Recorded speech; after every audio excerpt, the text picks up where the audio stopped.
चलिए भाई, स्टार्ट हो गया क्या? देख लो एक बार चेक करके। चलिए, स्टार्ट है। आवाज आ रही है? क्लियर है? साउंड क्लियर है कि नहीं, ये बताओ। ठीक।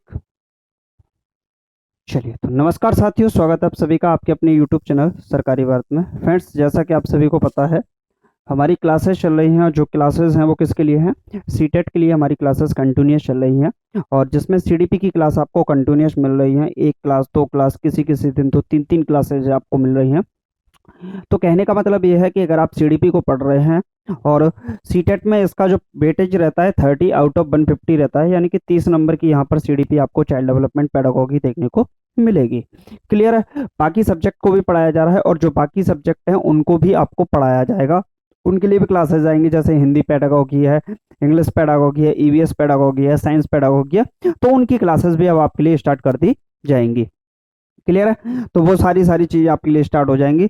और बाकी सब कुछ आपको पता ही है। जो रेगुलर बेस्ड पर हमारे स्टूडेंट पढ़ रहे हैं उनको सब कुछ मालूम है। जो नए स्टूडेंट है वो प्लेलिस्ट में जाकर देख लीजिएगा। लगभग 50 क्लास अब तक आपकी हो चुकी है जो कि सीडीपी से रिलेटेड है। तो आप लोग समझ सकते हैं कि प्रीवियस ईयर के क्वेश्चन पेपर को हम कहाँ तक करा चुके हैं। यानी कि जितने भी प्रीवियस ईयर क्वेश्चन पेपर हैं उनका सॉल्यूशन आपको कराया जा रहा है। और यूट्यूब के इतिहास में तो ये पहली बार हो रहा है कि कोई टीचर सीटेट के डायरेक्ट सॉल्यूशंस दे रहा है, क्वेश्चन पेपर के ही सॉल्यूशन आपको पढ़ाए जा रहे हो।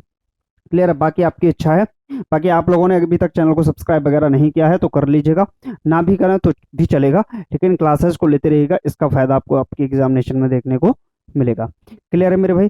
तो चलिए स्टार्ट करते हैं आज की इस वीडियो को अपने पहले क्वेश्चन के साथ। तो फर्स्ट क्वेश्चन है, निम्नलिखित में से कौन सा सूक्ष्म गत्यात्मक कौशल का उदाहरण है? मेरे भाई, ये क्वेश्चन आपके एग्जामिनेशन में बहुत ज्यादा रिपीट होता है और रिपीट होकर आता है।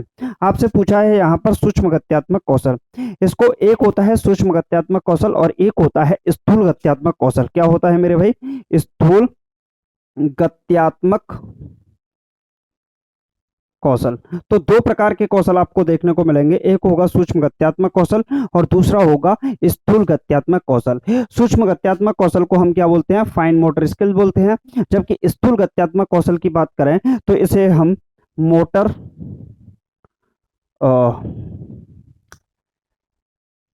स्थूल गत्यात्मक कौशल को क्या बोलते हैं हम? एक होता है आपका फाइन मोटर स्किल्स और एक होता है आपका ग्रॉस मोटर स्किल्स। क्या होता है मेरे भाई? Gross motor skill. तो दो प्रकार की आपको स्किल्स देखने को मिलेंगी, फाइन मोटर स्किल्स और gross motor skills. Fine motor skills की यहाँ पर अगर बात करते हैं तो इसमें क्या है? स्मॉल मसल्स का यूज किया जाता है। स्मॉल मसल्स का मतलब समझ रहे हो? स्मॉल मसल्स का मतलब हुआ है जैसे आपके जो सेंसेस हैं, जैसे आंख है, कान है और नाक है, ये जो छोटे छोटे ऑर्गन्स हैं इनका यूज किया जाता है आपका किसमें? इस सूक्ष्म गत्यात्मक कौशल में। अगर हम स्थूल गत्यात्मक कौशल यानी कि ग्रॉस मोटर स्किल की बात करते हैं तो इसके अंतर्गत लार्ज मसल्स का यूज किया जाता है। किसका यूज किया जाता है? लार्ज मसल्स का आपका यूज किया जाता है। जैसे अगर हम बात करें, दौड़ने की बात करें, भागने की बात करें, क्लैपिंग की बात करें और रेस लगाने की बात करें, आपका जंपिंग की बात करें, तो ये सारे के सारे जो स्किल्स होंगे वो आपके स्थूल गत्यात्मक कौशल के पार्ट होंगे। यानी कि बड़ी बड़ी मसलों का यूज यहाँ पर किया जाता है। तो सड़क पर दौड़ना ये एक ग्रॉस मोटर स्किल का पार्ट होगा। नदी में तैरना ये भी ग्रॉस मोटर स्किल का पार्ट होगा। फुटबॉल को लात मारना ग्रॉस मोटर स्किल का पार्ट होगा। जबकि धागे में मोती को पिरोना, पुटिंग बीट्स इन अ थ्रेड, पुटिंग बीट्स इन अ थ्रेड, धागे में मोती को पिरोना, जो कि आपका क्या होगा? फाइन मोटर स्किल का पार्ट होगा, जो कि एफ होगा। क्लियर है मेरे भाई? तो डी ऑप्शन इस सवाल का राइट आंसर हो जाएगा। क्वेश्चन कई बार रिपीट हो चुका है और हम आपको कई बार इसके आंसर भी करा चुके हैं। चलिए मेरे भाई, नेक्स्ट क्वेश्चन आपकी स्क्रीन पर है, लगाइए राइट आंसर।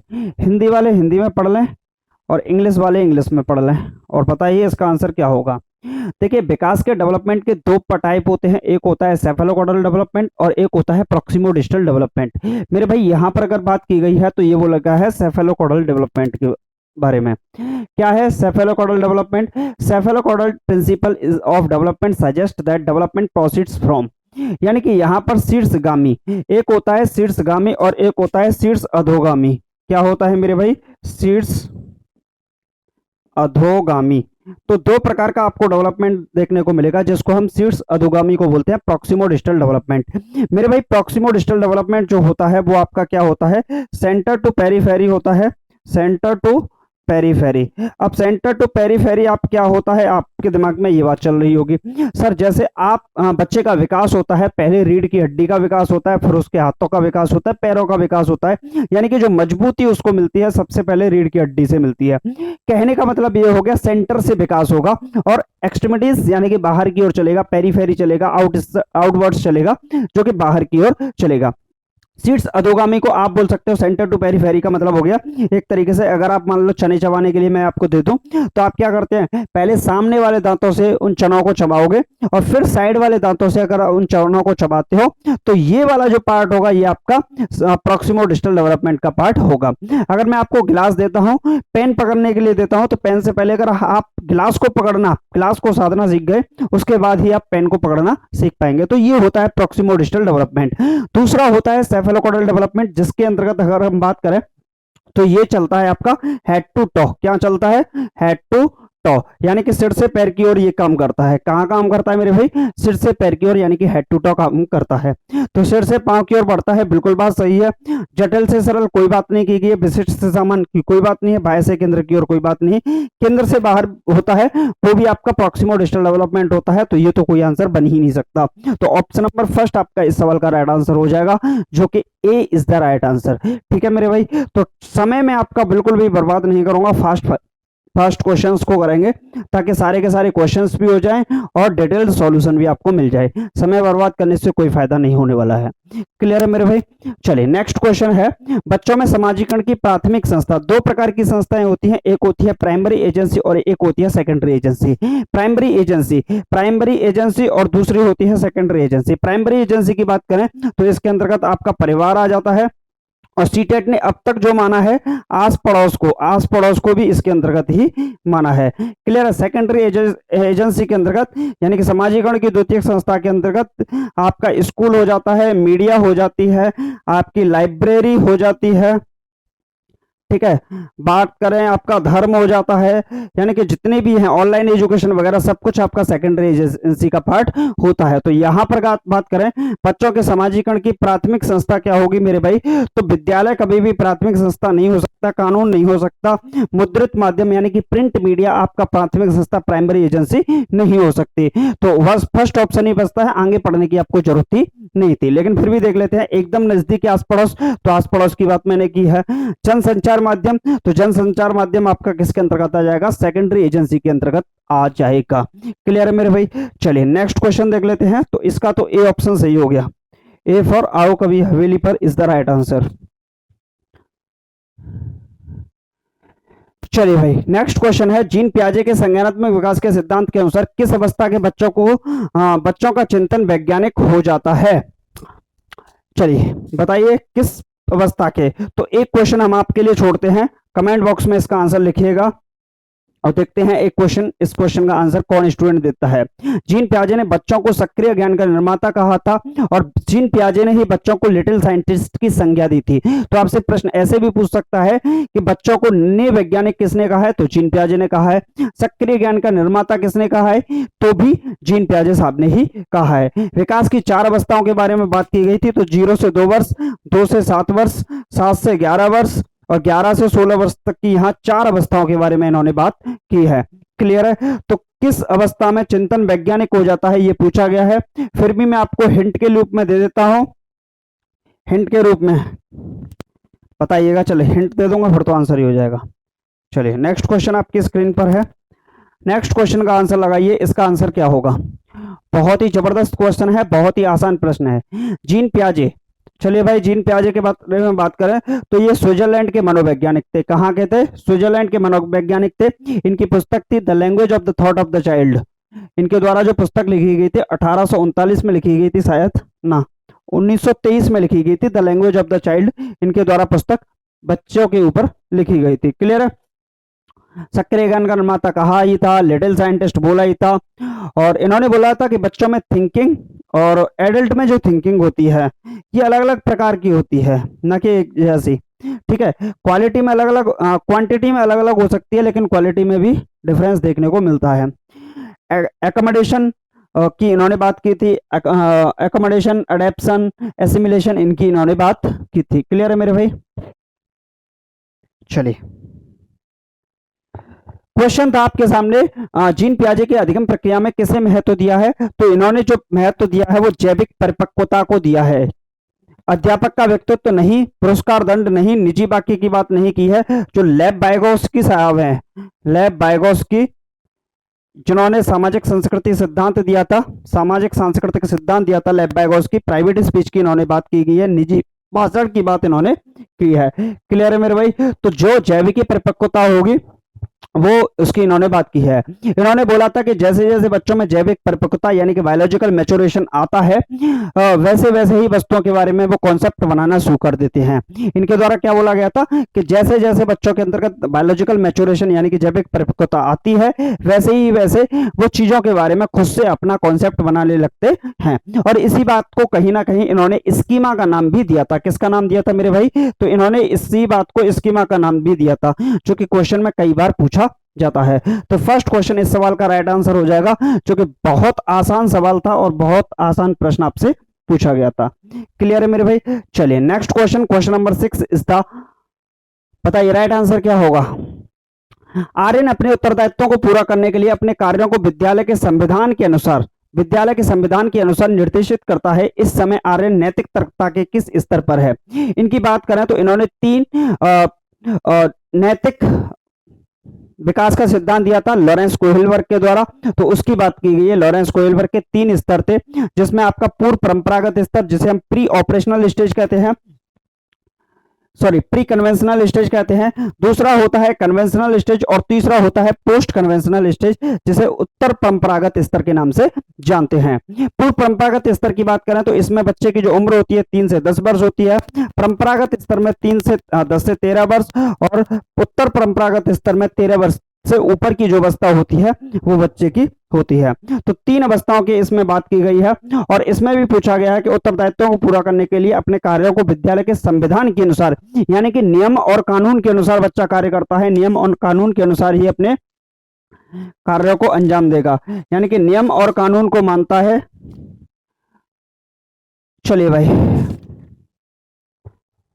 तो इसमें किस में बात की गई है? तो ये जो बात की गई है मेरे भाई, कहीं ना कहीं 10 से 13 वर्ष तक की अवस्था होती है और इसे हम परंपरागत या कन्वेंशनल स्टेज के नाम से जानते हैं। किसके नाम से जानते हैं? कन्वेंशनल स्टेज के नाम से इसको हम जानते हैं। और इसकी बात करें तो इसमें क्या है?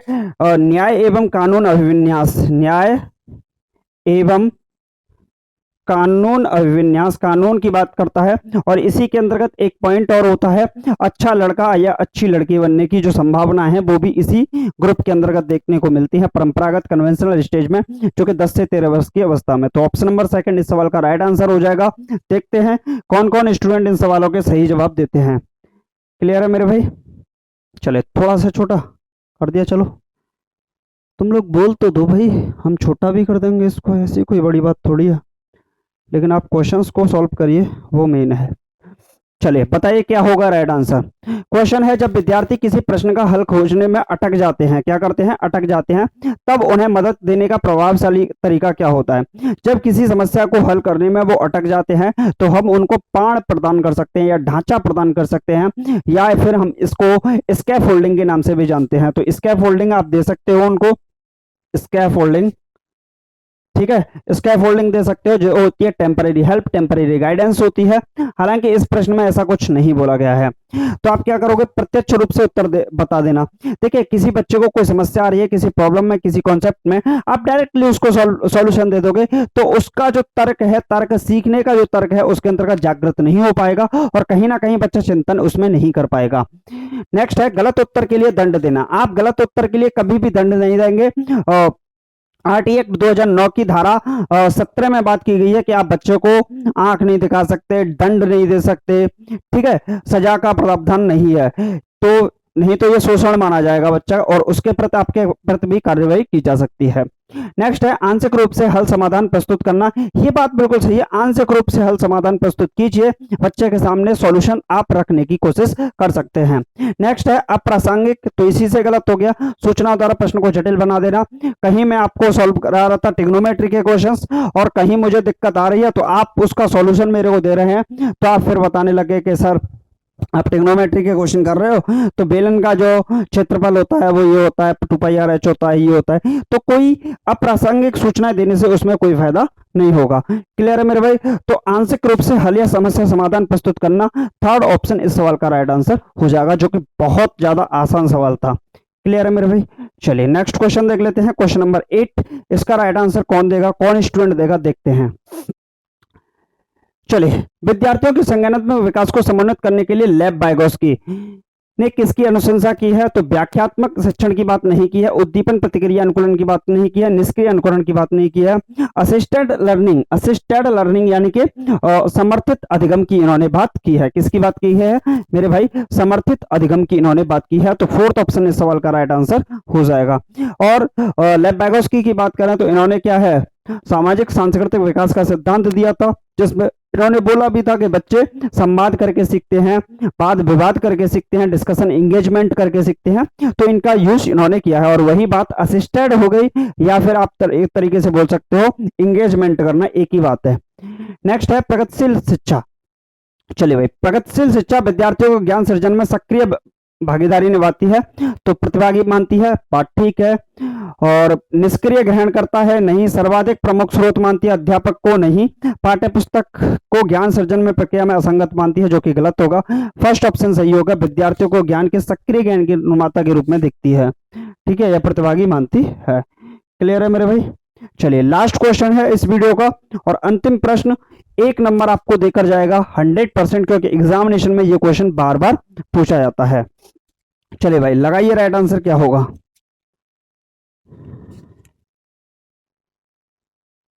आप लोग आंसर नहीं दोगे भाई,